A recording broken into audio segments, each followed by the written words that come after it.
Hey everybody, it's Christine up today for Scrapbook Adhesives by 3L, and I am using the Simple Stories Best Year Ever collection to do another monthly scrapbook layout. This one is for the month of July, and I'm going to create a grid to tell this month's story. So this one is actually for the month of July. Yes, I'm very behind, but not really, because it really covers my whole year and takes away from me feeling like I have to scrapbook every single little moment and I can focus on the big moments. So yes, I'm behind, but not really. It just is kind of, I'd love to be only a month behind, but it is what it is. I've got 4 kids. I'm scrapbooking all the time. So at least I've got July of 2020 done. And I'm actually planning to dig into August this weekend. So that said, I am using 2x3 pictures that I printed in black and white so that the colors aren't a distraction from the overall design, but still tell the story. I'm also using 2x2 squares, a combination of these squares that were in the patterned paper in the Best Year Ever collection from Simple Stories for their July page, as well as just cutting out some in patterned papers, both from the collection as well as from the 6x8 paper pad. And I am using a variety of them, but primarily in the blues, the yellows, the aquas, and that ivory color. Now you can see I'm creating a grid, and what I have in each spot is either a 2x2 square or a 2x3 rectangle, and each one gets 1 in a column. And then I am leaving the center open because I'm going to use that area for my title. Now, going into this, I had no idea. I knew I wanted to create a grid, but how that was going to shake out, I wasn't sure. In the end, I really like the way it worked, where it ends up being kind of a 2-piece grid, but keeps the design very similar. I was obviously able to get a lot of pictures on, which is always great.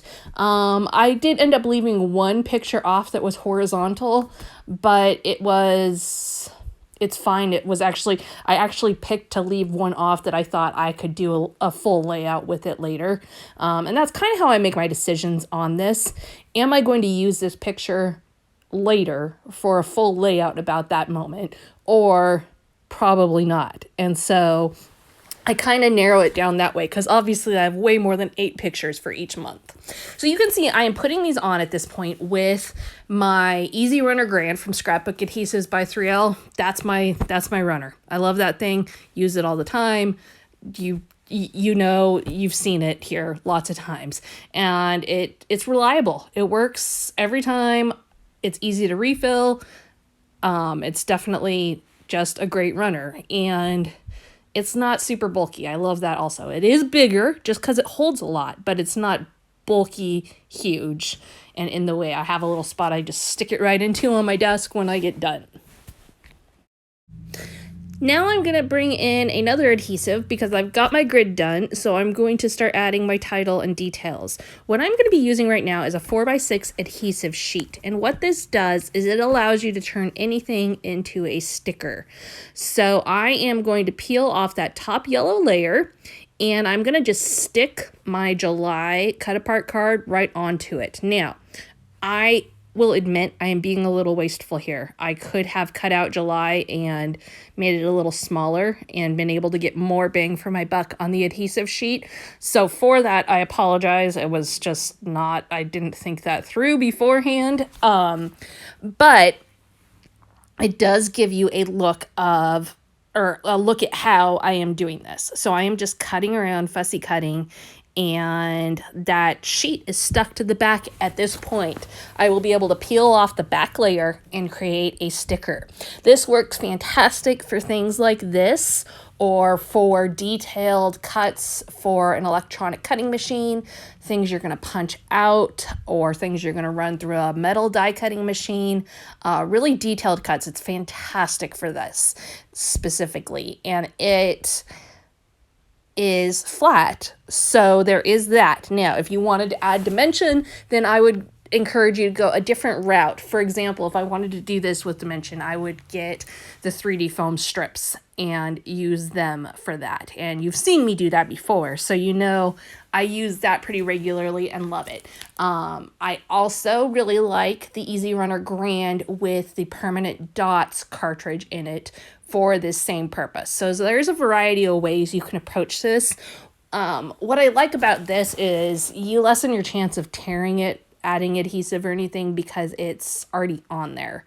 A lot of times when I go for my permanent dots cartridge, I have to be really careful and slow about it, or I get overzealous and I tear it.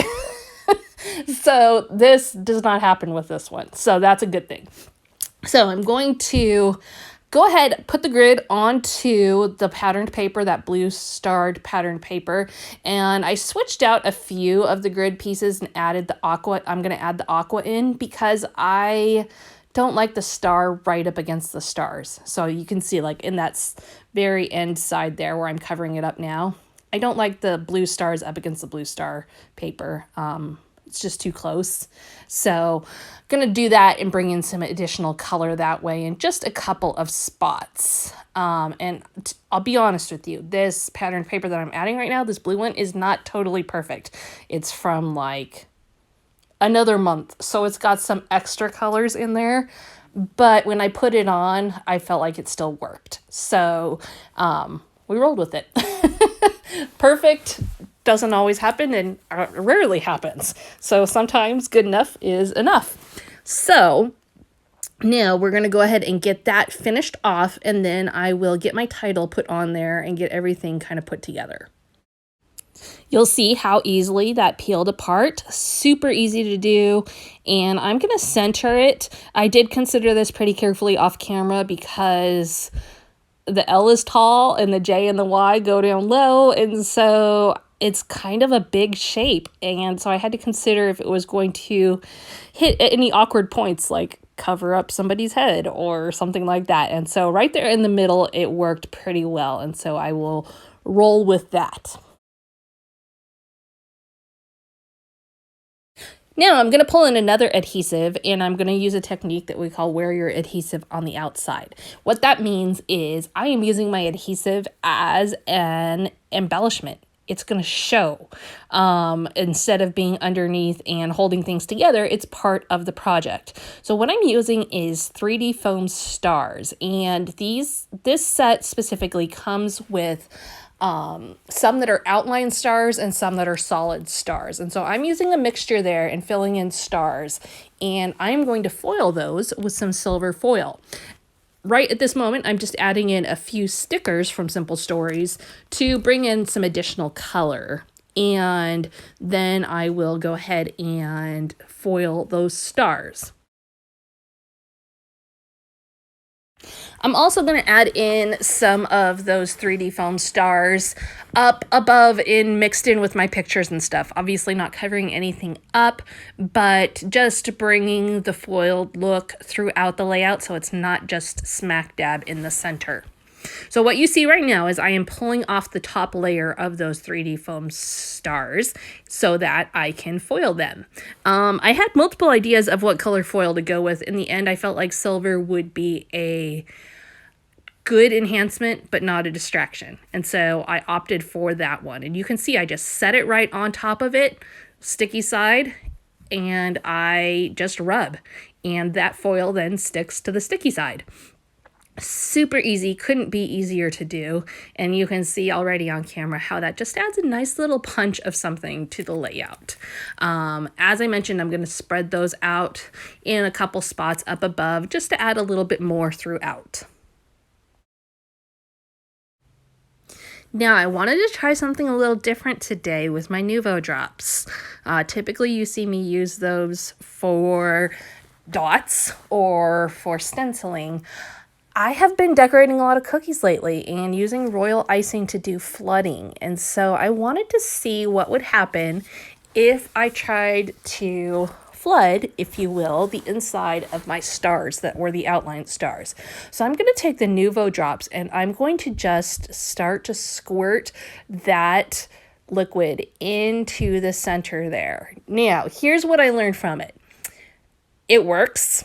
It was not quite as neat as I would like. I think if I practiced with some bigger shapes, I could get it. I also think that I might need to water it down just a little bit.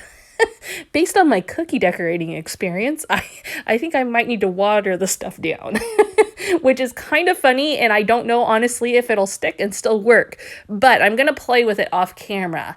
That said, it worked well enough that I was happy enough to share this with you. So just a little idea for you. If you've got something that you can use as an outline, it might be fun to fill it in with some Nuvo drops. Now, obviously, this needs to be a raised element. It's not going to work with just flat cardstock. So this is where those 3D foam shapes worked really fantastic for this. And I'm looking forward to giving it a whirl on some other stuff to see how it works. So there you have it, a new monthly layout. Like I said, I'm working on August this weekend, so hopefully I'll have another one for you real soon. Thanks so much for stopping by today, and be sure to visit Scrapbook Adhesives by 3L to catch close-ups of this layout, and hit that subscribe button if you haven't already. We'll see you next time.